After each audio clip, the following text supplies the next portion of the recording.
Comeback মানে কি এই গল্পটা শুনলেই বুঝে যাবেন। যদি কেউ আপনাকে জিজ্ঞাসা করে কামব্যাক কাকে বলে, তাহলে তাকে এই গল্পটা শুনিয়ে দেবেন। কামব্যাকের অনেক গল্প আছে, কিন্তু আজ আমি আপনাদের যেটা বলবো সেটা একটু অন্যরকম। একসময় এমন একটা যুগ ছিল যখন ছোট থেকে বড় সবাই একজন শিল্পীর গানে পাগল হয়ে যেত। বিয়ে হোক বা পার্টি, সবখানেই তার গান বাজত।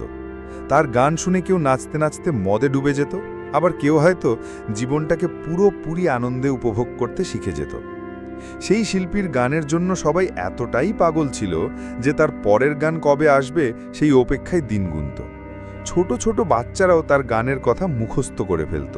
তখন তো আর আজকের মতো ট্রেন্ড বা ব্র্যান্ডের যুগ ছিল না, কিন্তু তবুও তার গান রিলিজ হওয়া মানেই ছিল সুপারহিট।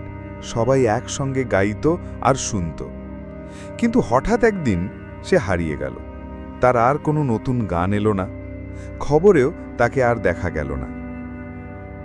কথায় আছে, দুনিয়া শুধু উদীয়মান সূর্যকে সালাম জানায়, অস্তগামী সূর্যকে কেউ মনে রাখে না। সেই মানুষটিও সফল ছিল, কিন্তু নিজের সফলতা ধরে রাখতে পারেনি। নাম, অর্থ, খ্যাতি সব কিছুই ছিল তার, কিন্তু নেশা আর অহংকারে সে ডুবে গিয়েছিল। এরপর দীর্ঘদিনের জন্য সে সবার চোখের আড়াল হয়ে যায়। অনেকেই ভাবত হয়তো সে একদিন আবার ফিরবে, এবং হ্যাঁ, সে ফিরেছে। তবে কিভাবে ফিরেছে সেটা জানলে আপনার মনে হবে যে এটাই হলো সত্যিকারের কামব্যাক। এই মানুষটির জন্ম 15ই আগস্ট 1983 সালে পাঞ্জাবের হোশিয়ারপুরে। পরে তার পরিবার দিল্লিতে চলে আসে। ছোটবেলা থেকেই গান বাজনার প্রতি তার একটা বিশেষ টান ছিল। একদিন তার বাবার এক বন্ধু তাকে এ.আর. রহমানের একটা গান শোনান।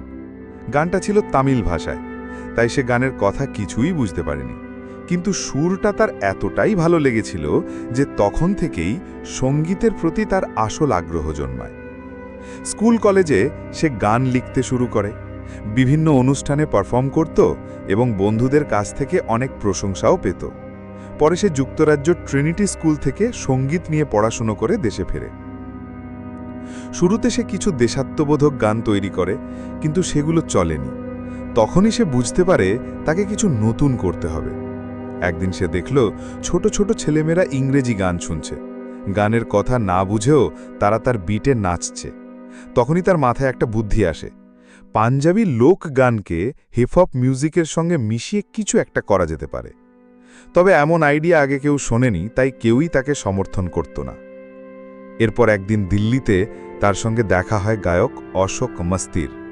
প্রথমে অশোক মাস্তি তার আইডিয়া নাকচ করে দিলেও পরে তিনি রাজি হন এবং তৈরি হয় খড়কে গ্লাসি গানটা।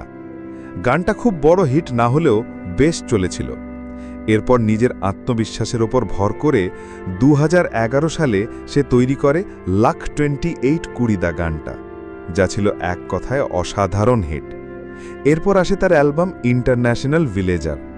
সেই অ্যালবামের ব্রাউন রাং গানটা তো গোটা দেশে আগুন লাগিয়ে দিয়েছিল। এরপর একের পর এক হিট গান, ডোপ শপ, দেশি কালাকার, ব্লু আইজ এবং আরও কত কি।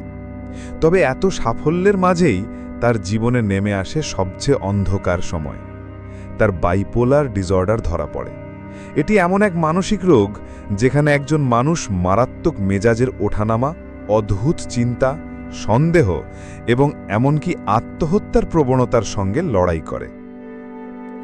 একসময় সে নিজের পরিবারের সদস্যদেরও সন্দেহ করতে শুরু করে। সে নিজেই বলেছে এই অসুস্থতার মূল কারণ ছিল তার অহংকার।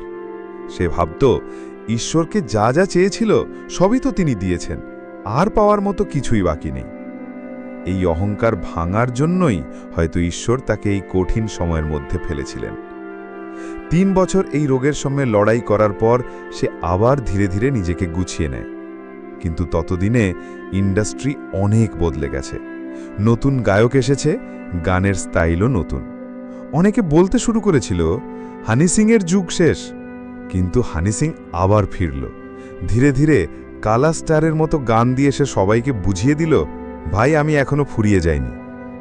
2024 সালে সে তার 3.2 অ্যালবাম নিয়ে এসে সবাইকে দেখিয়ে দিল যে পুরনো হানি সিংও আজও হিট গান উপহার দিতে পারে।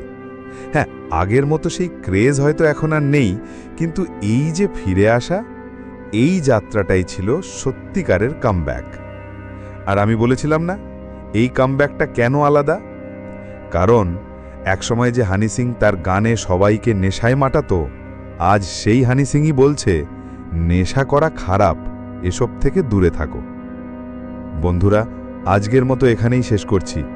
যদি গল্পটি ভালো লেগে থাকে তাহলে শেয়ার করুন এবং চ্যানেলটি সাবস্ক্রাইব করুন। জয় হিন্দ, জয় শ্রীকৃষ্ণ।